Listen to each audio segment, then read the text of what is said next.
Salut riders, j'espère que vous allez bien. Aujourd'hui c'est Bike Test et on a testé le nouveau Pivot Switchblade.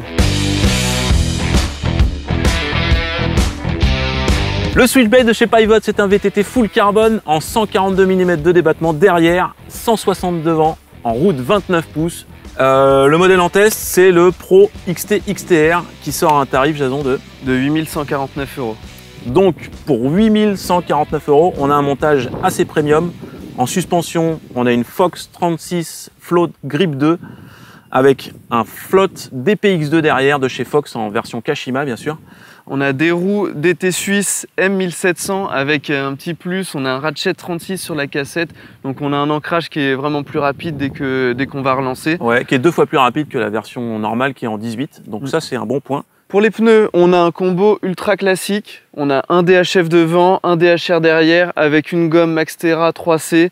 On a, pour freiner la bête, des Shimano XT 4 pistons, et ça c'est excellent, ouais. Avec un disque en 200 à l'avant et en 180 à l'arrière, et le freinage, toi t'as bien apprécié, Jason. Ah ouais, le XT, j'ai vraiment bien aimé. On a aussi le système ICE sur les 2 disques, donc ouais, j'ai vraiment bien aimé ce Shimano. C'est bien cool, effectivement. En transmission, on a un groupe avec un mix XT, XTR, en XT, on a le shifter, la cassette, la chaîne. Et en XTR, le dérailleur arrière, la rapidité, elle est extra, ça passe super bien. Ouais, c'est vraiment ultra rapide, c'est précis. Par contre, la chape carbone, c'est un petit peu fragile. Oui. On a eu un petit choc et du coup, on a fissuré un petit peu. Donc, mais hormis ça, ça fonctionne extrêmement bien. C'est ultra rapide.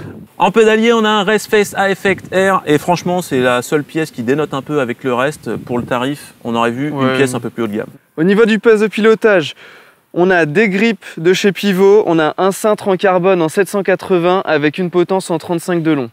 Sinon, on a une tige de selle télescopique Fox Transfer Kashima en 150 mm de débattement avec une manette, c'est pas la manette Fox, c'est une manette Raceface qui est bien plus quali que la manette et Fox. Ergonomique aussi. Personnellement, j'apprécie bien qu'ils aient mis ça à la place de la manette d'origine. Et on a, pour terminer, une selle WTB Pivot qui est un petit peu imposante. Et qui, toi, t'as un petit peu gêné. Ouais, dans les parties un peu techniques, mais elle est ultra confort. Bon, on va arrêter de blablater, on va parler. Là, je vois que vous êtes en train de regarder le vélo, tous autant que vous êtes. Et d'ailleurs, il a fait forte sensation sur les sentiers. On parle du look, il est... il est ultra réussi. Ah oui, ultra réussi. Surtout en cette couleur vert army, moi, que j'aime particulièrement. Il a des lignes à tomber. Ouais, tout le monde, dès qu'on le roulait, tout le monde s'arrêtait et voulait voir le Switchblade. Exactement, surtout avec les petits rappels de Kashima, là, ça fait un ensemble... Ça lui va super bien. Super bien. En finition, c'est pareil, on est sur de la finition premium. On a les câbles qui passent tout en interne. On a une protection de base bien généreuse. En fait, tout le triangle arrière est protégé avec des empiècements caoutchouc. La protection de Dontube aussi, elle est vraiment super bien imposante. Intégrée, exactement. On a juste un petit détail qui pourrait être relevé sur la protection qui se décolle un peu au niveau de la biellette basse. Donc ça, c'est le seul petit défaut qu'on a relevé. Sinon, la peinture mat poudrée, ça fait un effet super valorisant. En plus, elle est super costaud. Elle a pris aucune rayure sur le mois de test et Dieu sait qu'on l'a roulé. On a fait des choses avec, on l'a roulé avec Pacom, il s'envoyait des trucs un peu fat. Bon, enfin bref, on va pas s'étaler là-dessus. Du coup, on a aussi des aspects qui sont super bien pensés sur ce pivot. Hein. On en parlait tout à l'heure avec la tige de selle. Ils ont pensé à mettre une autre manette que la Fox, plus ergonomique justement. On a aussi sur un pivot un emplacement pour un bidon qui est possible du coup avec la position de l'amortisseur. On a la petite trousse d'outils. En fait, ils ont développé avec Topic un système d'outils qui vient se fixer sur un système de porte-bidon. Donc, on a une autre fixation de porte-bidon sous le top tube. Et on a aussi possibilité d'embarquer en dessous un troisième bidon, mais qui sera forcément un petit peu plus exposé. Ils ont également pensé à l'arrière à bien incurver les bases pour pas que les talons aillent taper dedans. Donc là, elles sont bien préservées et du coup, ça frotte pas du tout. On n'a pas marqué. Bon, ça, c'est un vélo super bien pensé, moi, personnellement. Voilà, il n'y a rien d'autre à dire. Il n'y a rien d'autre à dire. C'est ça. Avant de vous parler du ressenti du vélo, on va vous parler des chiffres. Donc déjà, on a testé ce vélo en taille M. On a un angle de direction à 66 degrés, donc c'est pas trop extrême, on est plutôt dans la moyenne. On a un top tube en 620 mm avec un reach de 455, donc là c'est un avant qui est plutôt long. Et par contre, on a un arrière ultra court avec des bases en 431 mm grâce à l'axe Super Boost derrière qui est en 157 mm de large. Donc ça, c'est vraiment ce qui se fait de plus court sur le marché pour un 29. 431 mm. Bon, voilà. C'est vraiment des valeurs les plus courtes. Et tout ça sur un empattement de 1193 mm. Donc ça, c'est pas extrême non plus. Hein. C'est pas un vélo qui fait... Voilà, on est dans la moyenne, on a juste en avant qui est un peu long. Assez de blabla, on a parlé look, finition, et maintenant on va parler de la montée. Donc qu'est-ce que tu en as pensé? Eh ben, déjà, première chose, il y a le DW Link, il reste actif pendant le pédalage. Donc ce qu'il y a de bien, c'est que ça avale le terrain. Vous avez passé les difficultés, un champ de racine par exemple, tu le montes, bah, tu sens pas vraiment qu'il y a un champ de racine. Et en plus, ça apporte un excellent grip. Par contre, ça reste actif pendant le pédalage, du coup, ça pompe un petit peu. On peut le verrouiller via l'amortisseur qui est situé un petit peu bas, mais même comme ça...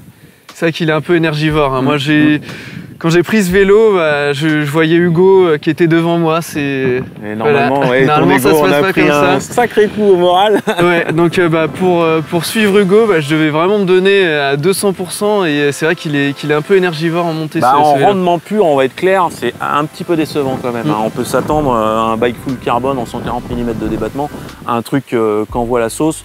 Mais là, c'est pas le cas. Hein. C'est pas son point fort au pivot, le rendement. Par contre, on va passer à la descente. Ouais, on va dégringoler, ouais, exactement. Ouais, et là, premier point, le confort. Et confort, bah, c'est son point fort. Moi, c'est le vélo le plus confortable que j'ai essayé. Ouais. Le combo de suspension Fox avec le DW Link, ça marche du tonnerre. Exactement. En plus, c'est les nouveaux settings internes 2021 de chez Fox. Et moi, personnellement, j'ai trouvé la fourche déjà plus sensible sur les petits chocs et beaucoup plus confortable que les settings précédents. Donc ça, c'est un excellent point. On pourrait d'ailleurs se dire, en regardant 142 mm sur le vélo, là c'est inscrit sur le down tube, est-ce qu'ils n'ont pas fait une erreur? Est-ce qu'ils ne sont pas trompés quelque part? Exactement. On a l'impression d'un débattement énorme, parce qu'en fait, tu n'atteins jamais le fond, même sur les grosses récep, c'est smooth, ça tape jamais violemment, quoi. Et puis ça avale tout, un champ de racine, un champ de cailloux. On peut vraiment y aller sans se poser de questions. Quoi. Exactement. Niveau grip, c'est pareil. On a une excellente lecture du terrain. Hein, les suspensions, elles collent parfaitement au sol. Du coup, on n'a quasiment aucune perte de grip. Le vélo, il rebondit pas dans tous les sens. Et tu peux le coucher et puis ça tient la trajectoire. Ouais, ça tient. Une fois le réglage trouvé, si ça marche, voilà, comme le confort, le grip, il est impressionnant. Et on retrouve aussi cette caractéristique-là au freinage. Ça grippe vraiment bien.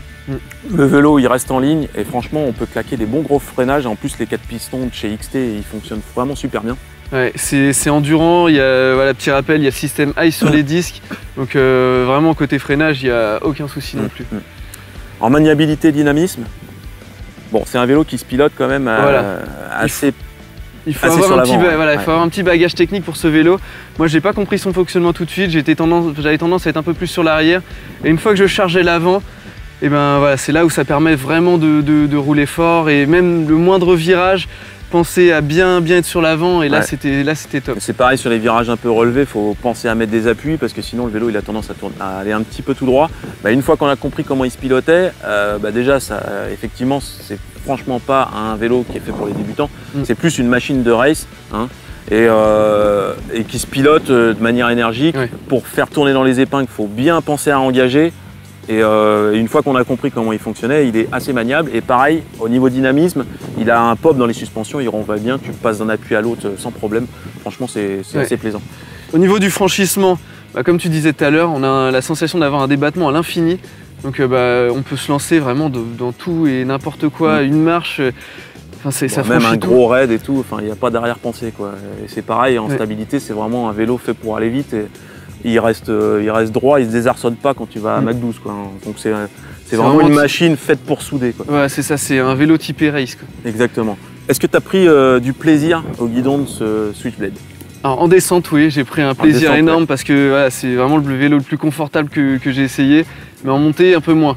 Un peu moins, bah oui, on voit que c'est pas son point fort. Par contre, effectivement, c'est un vélo taillé pour la descente, hein. On va être clair. Là, on pourrait croire 142 mm derrière, 160 devant. Bon, c'est un gros all mountain, mais non, c'est vraiment un enduro. C'est une machine faite pour envoyer du lourd en descente. Bon, je vais faire une petite synthèse sur ce nouveau Pivot Switchblade. Donc, on a clairement un vélo à deux facettes. Un côté lent en montée et ultra rapide en descente. Ouais, une machine de race, pas à la portée de tout le monde, ni en termes de pilotage, ni en termes de tarifs, mais un beau bijou quand même. Sur ce, nous, on se dit à la semaine prochaine. Ridez bien, ridez safe. safe. Ciao.